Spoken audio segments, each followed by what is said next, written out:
नमस्कार, मैं हूं संजय शर्मा। आप देख रहे हैं 4 PM न्यूज नेटवर्क। दोस्तों, चुनाव के 5 चरण हो चुके हैं, यानी आधे से ज्यादा चुनाव बीत चुका है, मगर मोदी जी का मुसलमान प्यार, मुसलमान राग खत्म होने का नाम ही नहीं ले रहा। पहले बोले कि विपक्ष मंगलसूत्र और मुसलमानों में बांट देगा, मंगलसूत्र लेकर मुसलमानों में बांट देगा। फिर इतने से पेट नहीं भरा तो नई झूठ कहानी फैला दी। कहने लगे कि आरक्षण का हक छीनकर मुसलमानों को दे दिया जाएगा। जब मोदी जी ने इतना मुसलमान मुसलमान कर दिया है तो हम सबको जरूरत है कि भारत के मुसलमानों का सच जाना जाए, पहचाना जाए और समझा जाए। 2023 में लोकसभा में सवाल पूछा गया कि भारत में मुसलमान कितने हैं। माइनॉरिटी अफेयर्स की मंत्री स्मृति ईरानी ने तब इसका जवाब दिया कि 2011 की जनगणना का हवाला देते हुए जवाब दिया, उसका अंदाजा लगाते हुए कहा कि आज के समय में भारत में लगभग 20 करोड़ मुसलमान हैं। 20 करोड़ मुसलमान का मतलब है कि हमारा देश मुस्लिम आबादी में दुनिया भर में तीसरे नंबर पर है। तो जब दुनिया का हर 10वां मुसलमान भारत में है और भारत का हर 7वां नागरिक मुसलमान है, तो मुसलमानों को जानना जरूरी है। इसके लिए दिल्ली, मुंबई, लखनऊ जैसे बड़े शहरों के मेरे दोस्तों से पहले मेरा एक सवाल है। जब आप शहर के अच्छे प्राइवेट स्कूल में पढ़ते थे तो क्या क्लास का हर 7वां बच्चा मुसलमान था? आधे से ज्यादा लोग कहेंगे कि उनके साथ कभी कोई मुसलमान पढ़ा ही नहीं। वहीं जैन देश की आबादी का 0.4% है, यानी 200 में से 1।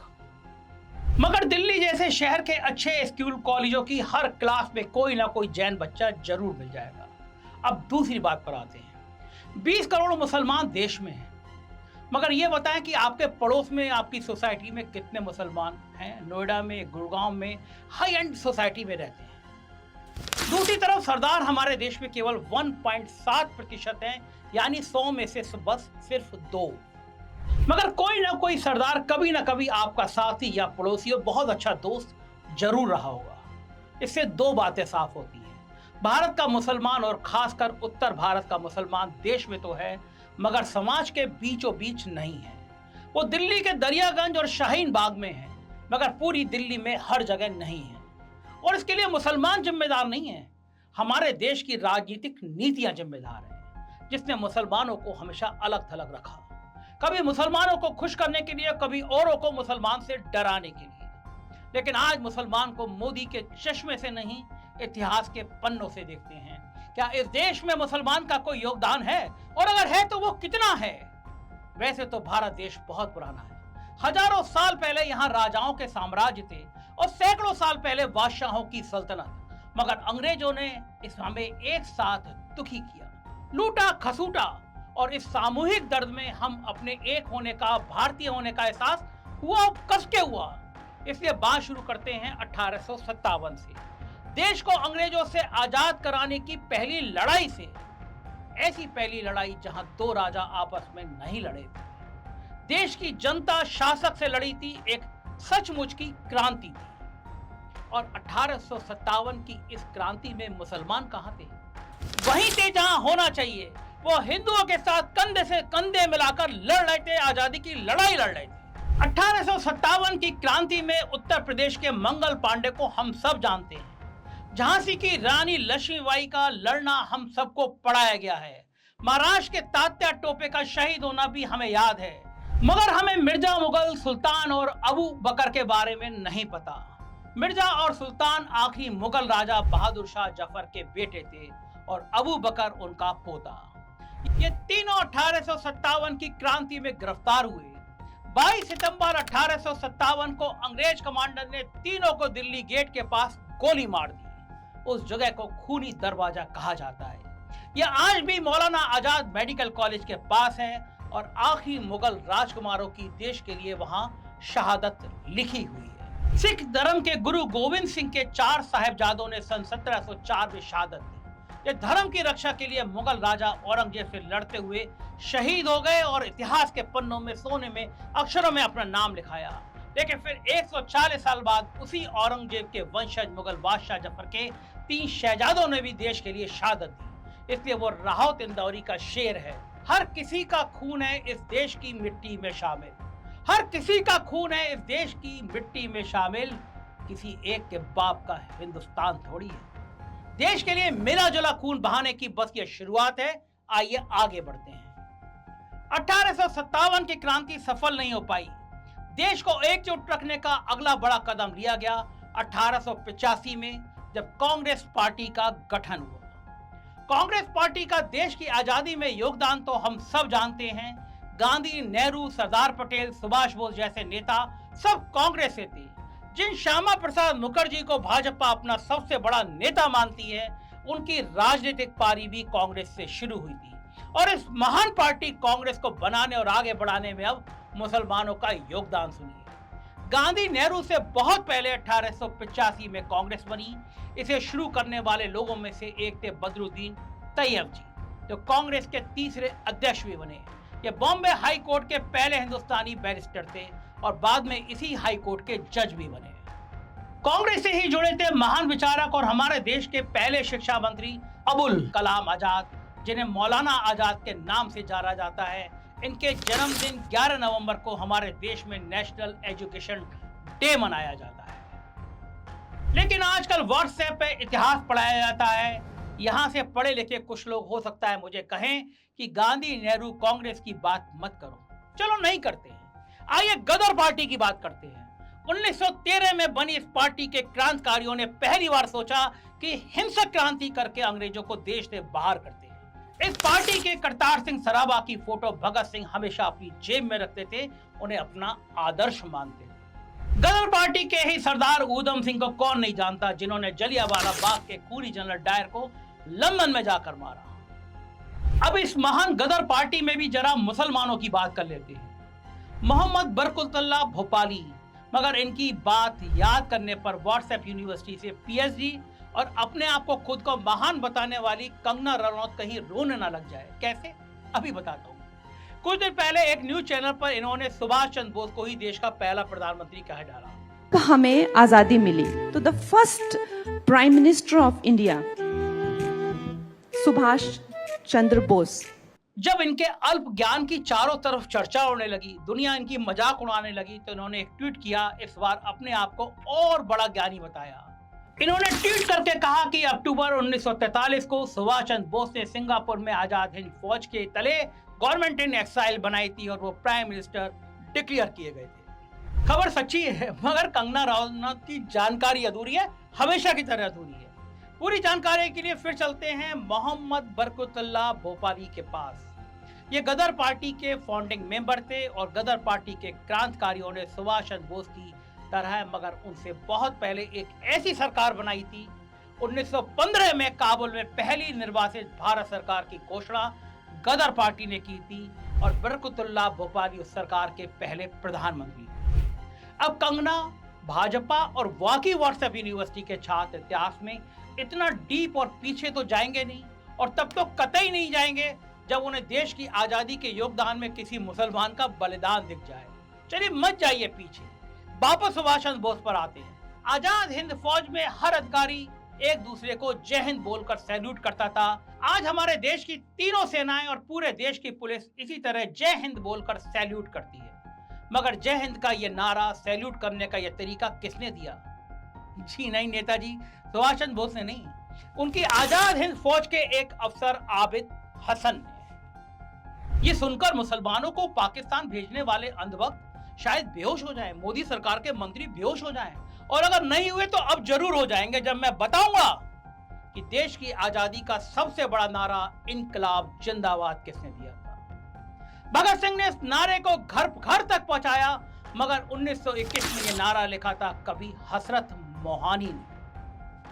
1857 की क्रांति में भी मुसलमान, गदर पार्टी में भी मुसलमान, जय हिंद और इनकलाब जिंदाबाद देने वाले भी मुसलमान, मगर इसके बाद भी कोई मुसलमानों को पाकिस्तान जाने की बात कहे, उनकी देशभक्ति पर सवाल उठाए, तो मुसलमान तो नहीं मगर ऐसा इंसान जरूर देश का गद्दार है। उत्तर प्रदेश में काकोरी के पास ट्रेन से सरकारी खजाना लूटना आजादी के संघर्ष की एक बड़ी घटना है। जो क्रांतिकारी इसमें शामिल थे, हमें उन सब के नाम जानने की जरूरत है। चंद्रशेखर आजाद, राजेंद्र लहरी, रोशन सिंह, राम प्रसाद बिस्मिल और अशफाक उल्ला खान।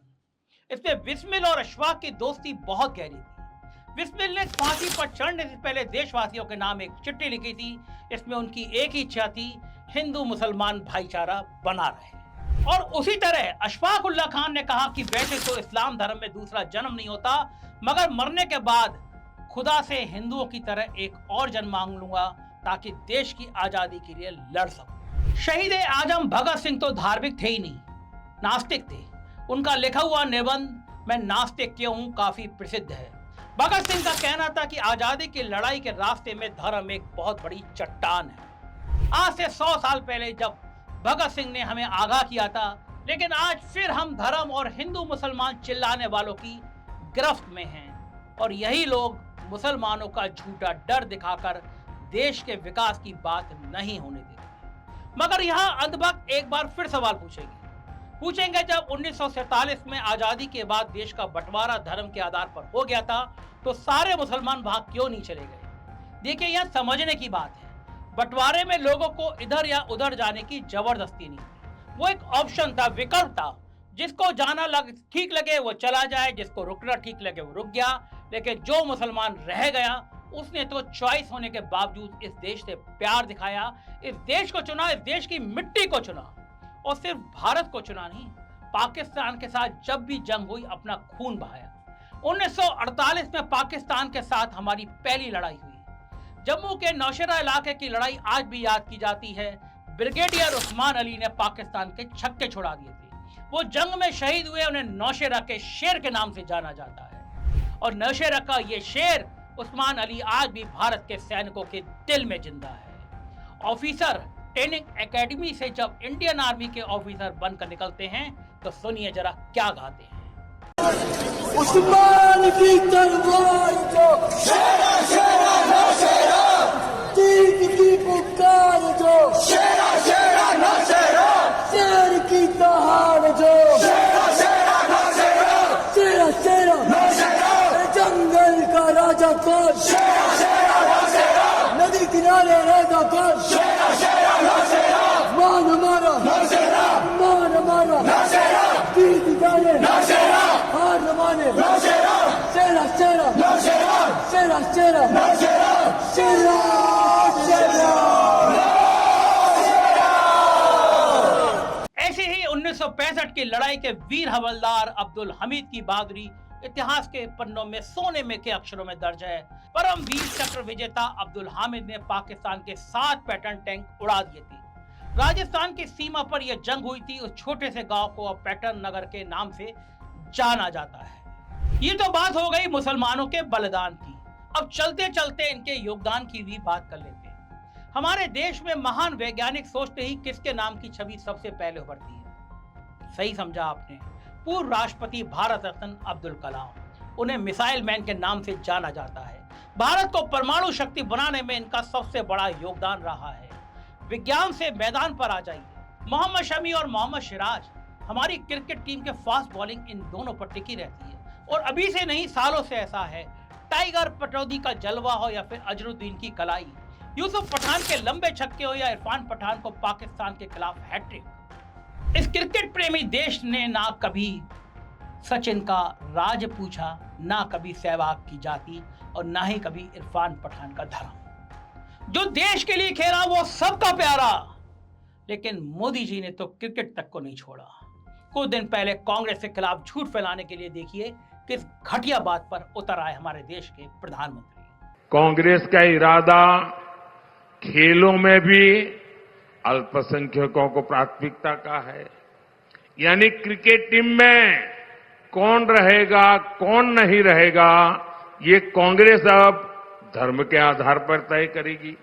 लेकिन इन सब बातों से न सच्चा मुसलमान घबराता है न सच्चा हिंदू डरता है। दोनों देश को ऊपर रखते हैं। बॉक्सर मेरी कॉम को हम सब ने भारत की शान की तरह देखा, ईसाई बॉक्सर की तरह नहीं। अब उसी वेट कैटेगरी में निकत जरीन ने पूरी धूम मचा रखी है।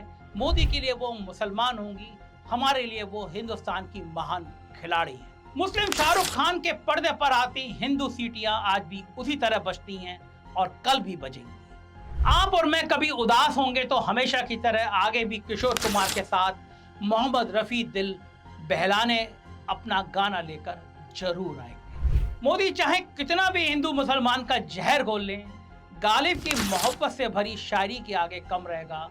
मोहब्बत में फर्क नहीं जीने और मरने का, उसी को देखकर जीते हैं जिस काफिर पर दम निकले। अब बताइए, गालिब की मोहब्बत के आगे मोदी की नफरत कहां टिकी? लेकिन फिर भी मोदी के जहर से दिल घबराने लगे तो ये भजन गुनगुना लीजिए।